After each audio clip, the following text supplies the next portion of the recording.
First attack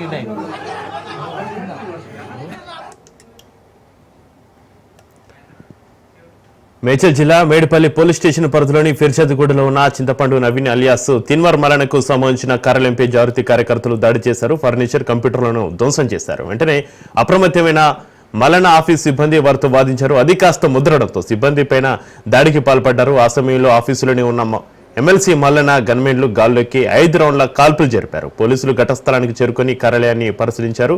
దాడి గల కారణాలు ఇంకా తెలియాల్సి ఉందని పోలీసులు వెల్లడించారు. తెలంగాణ జాగృతి అధ్యక్షురాలు కవితపై తిన్మార మల్లన చేసిన అనుచిత వ్యాఖ్యలకు నిరసనగా జాగృతి కార్యకర్తలు ఈ దాడికి పాల్పడ్డట్టుగా తెలుస్తోంది. ఇక తిన్మార మల్లన్న కార్యాలయం పైన దాడికి సంబంధించి మరింత సమాచారాన్ని మా ప్రతినిధి మా బ్యూరో చీఫ్ రాజిరెడ్డి లైవ్ లో అందిస్తారు. రాజిరెడ్డి, తిన్మార్ మల్లన్న ఒకటే చెప్తా ఉన్నారు, తనపై అత్యాయత్నం జరిగింది. అత్యాయత్నం జరుగుతున్నటువంటి సందర్భంలోనే మా గన్మెన్లు గన్ ఫైర్ చేశారు. కల్వకుంట్ల కవిత నాపై అత్యాయత్నం ప్రయత్నం చేసింది కాబట్టి ఆమె పార్టీకి సంబంధించినటువంటి కార్యకర్తలను, అనుచరులను కార్యాలయం పంపించింది. నన్ను అత్యాయత్నం ప్రయత్నం చేసింది కాబట్టి ఆమెను శాసన మండలి సభ్యత్వం నుంచి రద్దు చేయాలనేది కూడా డిమాండ్ చేశారు. అంతేకాకుండా తిన్మార్ మల్లన్న ఆసక్తికరమైన కామెంట్ చేశారు. త్వరలోనే కొత్త పార్టీ పెడతా, బీసీలందరినీ ఏకం చేస్తా, రాజకీయ పార్టీ పెడతానని కూడా సంచలన కామెంట్ చేశారు. ఆయన కాంగ్రెస్ నుండి ఎమ్మెల్సీగా గెలిచారు. తర్వాత కాంగ్రెస్ నుంచి పొస్కక బయటకు వచ్చారు. కాంగ్రెస్ పార్టీ నుంచి కూడా క్రమశిక్షణ చర్యలు ఎన్నుకుంటూ కాంగ్రెస్ పార్టీ సస్పెండ్ చేసింది. ఆ తర్వాత కొంతకాలంగా తిన్మార్ మల్లన్న ఎమ్మెల్సీగానే కొనసాగుతున్నారు తప్ప ఏ పార్టీ కానీ ఏ వేదిక కానీ ఏర్పాటు చేయలేదు. ఈరోజు ఈ దాడి జరిగినటువంటి నేపథ్యం ఆ తర్వాత అత్యాయత్నం చేశారు. కల్వకుంట్ల కవిత అనుచరులు అత్యాయత్నానికి ప్రయత్నం చేశారు. ఖచ్చితంగా ఆమె శాసనమండలి సభ్యత్వం రద్దు చేయాలి. ఇక బీసీలందరినీ ఏకం చేస్తా, బీసీలందరినీ జాగృతం చేస్తా, బీసీలకు సంబంధించి ఈ పార్టీని కూడా పెడతానని కూడా ఆయన స్పష్టం చేశారు. అయితే ఆయన మొదటి నుంచి బడుగు బలహీన వర్గాలు రాష్ట్రంలో ఎక్కువ సంఖ్యలో ఉన్నారు. ఎక్కువ సంఖ్యలో ఉన్నటువంటి నేపథ్యంలో బడుగు బలహీన వర్గాలకు ప్రాధాన్యత ఇవ్వాలి, రాజకీయ ప్రాధాన్యత దక్కట్లేదు అనేది కూడా మొదటి నుంచి ఆయన కామెంట్ చేసుకుంటూ వస్తున్నారు. బీసీలను ఏకం చేసే ప్రయత్నంలో మొదటి నుంచి కూడా తన వ్యూహాన్ని ప్రదర్శిస్తూనే తిన్మార్ మల్లన్న అడుగులు వేస్తున్నారు.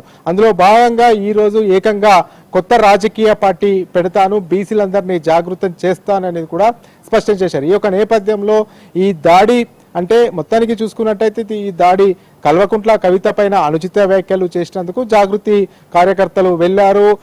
జాగృతి కార్యకర్తలు అదేవిధంగా తిన్మార్ మల్లన్న అక్కడ ఉన్నటువంటి వాళ్ళకి వాగ్వివాదం జరిగింది, అదేవిధంగా తోపులాట జరిగింది, అదేవిధంగా ఉద్రిక్త పరిస్థితులు నెలకొన్నాయి.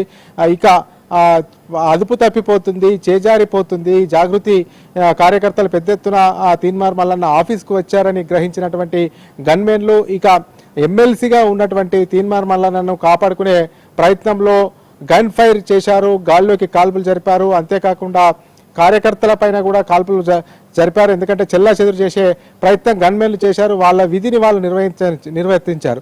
అయితే అందులో భాగంగా జాగృతికి సంబంధించినటువంటి కార్యకర్తకు గాయాలయ్యాయి. మొత్తానికి చూసుకున్నట్టయితే ఇప్పుడు ఇదంతా ఒక వివాదం అయితే, మరొకటి ఏంటి అంటే ఇక బడుగు బలహీన వర్గాలకు సంబంధించినటువంటి ఒక పార్టీని ఏర్పాటు చేసి బడుగు బలహీన వర్గాలకు న్యాయం జరగాలంటేనే ఈ పార్టీలోనైతేనే న్యాయం జరుగుతుందని తిన్మార్ మల్లన్న ప్లాన్ చేస్తున్నట్టు తెలుస్తుంది. అందులో భాగంగానే బడుగు బలహీన వర్గాలందరినీ కూడా ఒకతాటికి పై తెచ్చి ఒక పార్టీని ఏర్పాటు చేయాలనే కృతనిశ్చయంతో ఉన్నట్టు తెలుస్తుంది. అందులో భాగంగానే ఈరోజే ఇక పార్టీ పెడతానని కూడా, రాజకీయ పార్టీని ఏర్పాటు చేస్తానని కూడా స్పష్టం చేశారు. మొత్తానికి అయితే తనపైన దాడి జరిగింది, తనపైన హత్యాయత్నం జరిగింది, తనను కాపాడుకోవడానికే గన్మెన్లు గన్ ఫైర్ చేశారని కూడా తిన్మార్ మల్లన్న చెప్పినటువంటి పరిస్థితి అయితే కనబడుతుంది. చక్రి తీరును అటు బీసీ జేఏసీ నేతలు ఖండిస్తున్నారు, అటు మల్లన్న కామెంట్స్ పైన జాగృతి కూడా మండిపడుతున్న పరిస్థితులలో ఈ మొత్తం పరిణామాలపైన కవిత కూడా స్పందించే అవకాశం ఉందా? దీనిపైన క్లారిటీ ఇచ్చే అవకాశం ఉందా? అంటే మొత్తానికి చూసుకున్నట్టయితే కవిత కూడా బీసీలకు న్యాయం జరగాలి, బీసీ రిజర్వేషన్లు పెంచాలనేది కూడా ఆమె గలం వినిపిస్తూ ఉన్నారు. అయితే అందులో భాగంగా బీసీలకు రిజర్వేషన్లు పెంచకపోతే రైళ్లలో కూడా నిర్వహిస్తామన్నారు. అంతలోనే క్యాబినెట్ సమావేశమైంది. క్యాబినెట్ సమావేశంలో కాంగ్రెస్ మంత్రివర్గం కాంగ్రెస్ ప్రభుత్వంలో ఉన్నటువంటి మంత్రివర్గం ఒక నిర్ణయం తీసుకుంది. 42% స్థానిక సంస్థల ఎన్నికల్లో అమలు చేస్తామని అని కూడా కేబినెట్లో ఒక నిర్ణయం తీసుకున్నారు. ఆర్డినెన్స్ కూడా తీసుకొస్తామని స్పష్టం చేశారు. ఈ యొక్క నేపథ్యంలో ఇక కవిత కూడా సంబరాలు చేసుకుంది. కవిత సంబరాలు చేసుకున్న నేపథ్యంలోనే ఇదంతా వివాదం రాజుకుందని చెప్పుకోవచ్చు. కవిత బీసీలకు ఏం చేసిందని సంబరాలు చేసుకుంటుంది. గత 10 సంవత్సరాల్లో అధికారంలో ఉన్నప్పుడు మరి ఎందుకు కవిత స్పందించలేదు, అసలు బీసీలకు కవితకు ఉన్నటువంటి సంబంధం ఏంటి, కంచం సంబంధం ఉందా లేకపోతే మంచం సంబంధం ఉందా అనే వ్యాఖ్యలు తిన్మార్ మండలంలో చేయడము, దానికి అగ్నికి ఆజ్యం పోసినట్టు ఈ కామెంట్స్ ఉన్నాయి. ఈ యొక్క నేపథ్యంలోనే కవిత పైన వివాదాస్పద వ్యాఖ్యలు, అనుచిత వ్యాఖ్యలు చేశారని జాగృతి కార్యకర్తలు భావించారు. ఈ యొక్క నేపథ్యంలోనే తిన్మార్ మల్లన్న కార్యాలయానికి వెళ్లారు. తిన్మార్ మల్లన్నను ప్రశ్నించే ప్రయత్నం చేశారు. ఇద్దరి మధ్య అటు తిన్మార్ మల్లన్న టీం సభ్యులు, ఆఫీస్ స్టాఫ్ సభ్యుల మధ్య, అదేవిధంగా జాగృతి కార్యకర్తల మధ్య తోపులాట జరిగింది. ఉద్రిక్త పరిస్థితులు నెలకొన్నాయి. ఈ యొక్క నేపథ్యంలోనే గన్ ఫైర్ తన గన్మెన్లు చేయవలసి వచ్చిందని కూడా తిన్మార్ మల్లన్న చెప్పారు. తన పైన అత్యాయత్నం జరిగింది, అత్యాయత్నం ప్రయత్నం చేసింది కూడా కల్వకుంట్ల కవితే. అసలు గన్మెన్లు చేయకపోతే పరిస్థితి వేరే రకంగా ఉండేది అనేది కూడా తిన్మార్ మల్లన్న మాట్లాడినటువంటి దానిలో కనిపించింది. ఈ యొక్క నేపథ్యంలోనే ఇక బహుజనులకు ఒక పార్టీ కావాలి, బడుగు బలహీన వర్గాలకు ఒక పార్టీ కావాలి, బడుగు బలహీన వర్గాలకు ఒక వేదిక కావాలి, బడుగు బలహీన వర్గాలకు ఒక గొంతు కావాలనే ఉద్దేశంతోనే కొత్త రాజకీయ పార్టీని పెట్టబోతున్నట్లు కూడా స్పష్టం చేశారు. ఇందులో బడుగు బలహీన వర్గాలకే ప్రాధాన్యత ఉంటుంది.